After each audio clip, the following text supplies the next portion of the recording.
Hello' ছাত্ৰ ছাত্ৰীসকল, আজি আমি তোমালোকৰ পঞ্চম শ্ৰেণীৰ অংকুৰণ কিতাপখনৰ ৪ নম্বৰ পাঠৰ পিঠাৰ মেল কবিতাটি আবৃত্তি লৈ আহিছোঁ। আশা কৰিছোঁ তোমালোকে শুনি ভাল পাবা। অকণমানিহঁতৰ ভৰালি কোঠাত বিহুৰ গা ৰাতি, পাচিত বহি পিঠাবোৰে আছিল কথা পাতি। চুঙা পিঠাই মাতিলে খপৰাই, খোলা চাপৰীয়া বাই, দেশৰ কথা দহৰ কথা শুনিছনে নাই?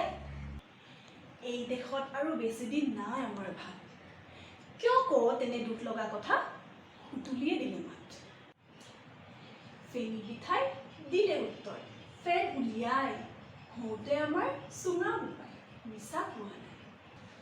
আজিকালি আৰু অকণমানি নাপায় আমাক চিনি, লুচি লাগে, বিস্কুট লাগে, লাগে চাহপানী, টপাটপ ৰসৰ গোল্লা মুখত সোমাব পাই, লাৰু আৰু পিঠাবোৰক ঘিণৰ চকুৰে চাই।